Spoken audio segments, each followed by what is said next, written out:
There's just what there is.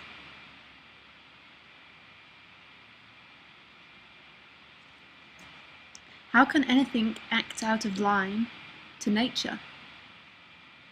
If it cannot be perceived by the mind, how is it that it does not ever evade your perception? Okay, so two different questions. Okay, how can anything act out of line to nature? It can't.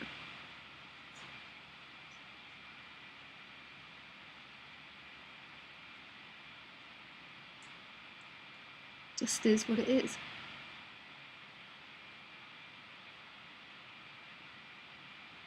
I don't know what you mean by nature, though. Okay. What I took the question was, is how can anything act out of line? Nothing can act out of line. This is what keeps being said here. There is nothing out of place.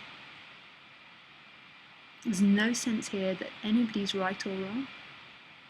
And it's not through effort, it's not through some intellectual interpretation of life, it's just the dynamics of believing in opposites, so right and wrong, good and bad, self and other, have fallen away.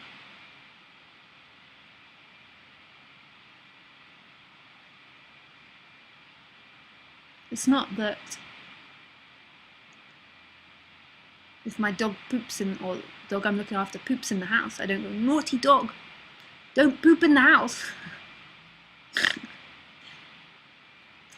It's that the dynamic, the energetic contraction of two-ness, of opposites, has fallen away. It's not through intellectual effort, though. It's not through trying to stay in stillness and space.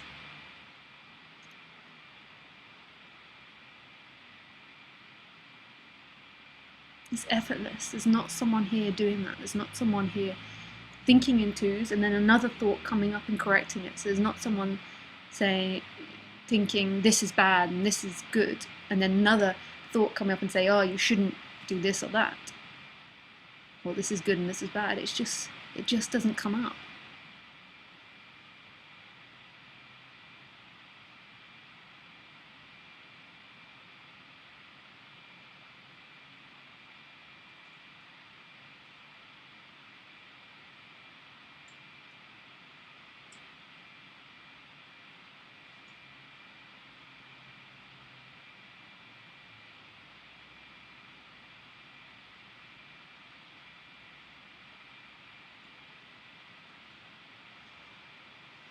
It's like a child, childlike innocence.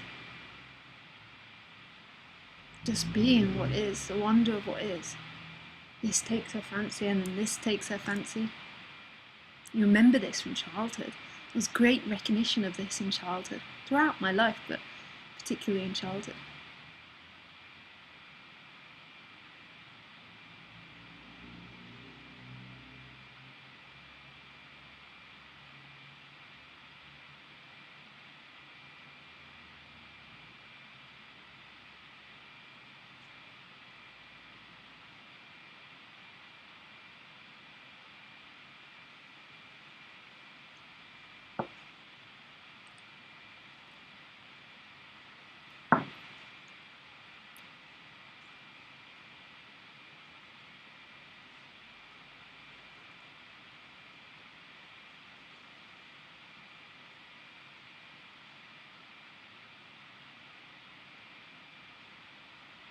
There's nothing to hold on to. It's not that there's a somebody not holding on to something. There's just nothing. You're no thing. Everything else comes and goes. You're nothing. Everything else is experience. And when there's the relaxation or the suffering dynamic of self falls away, there's nothing identified with. Everything is welcome, not good, bad, right, wrong, shame, pride, guilt, blame. This brain doesn't work as well as it used to. I couldn't think of the opposite to shame.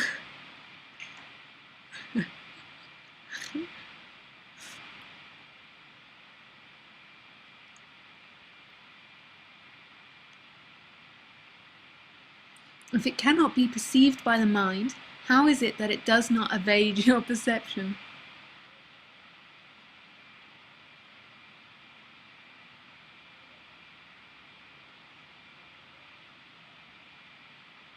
Oh, what? So if happiness, like who you are, no thing, can't be perceived, because perception isn't coming from the mind.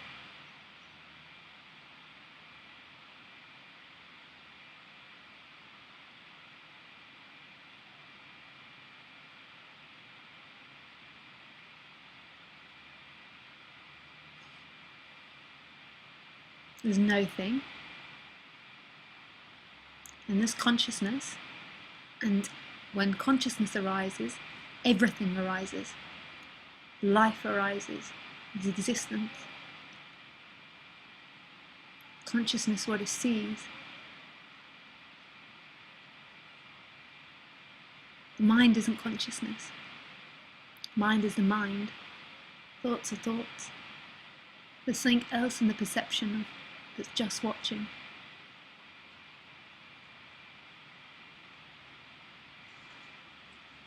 And consciousness is no thing. It comes from no thing. It is no thing. And everything arises into it, arises in it. So there's no thing. Out of no thing, consciousness arises. And then out of consciousness, or no thing, there's everything. So it's not that you're consciousness, although I could easily say you're consciousness, your awareness, you're what's watching, but actually you're no thing. So not even holding to consciousness either.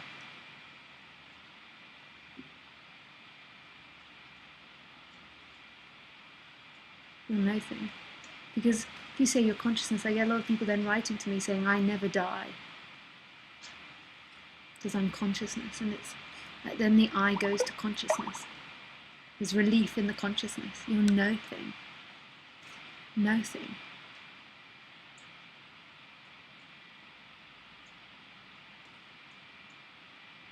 This is all very heavy.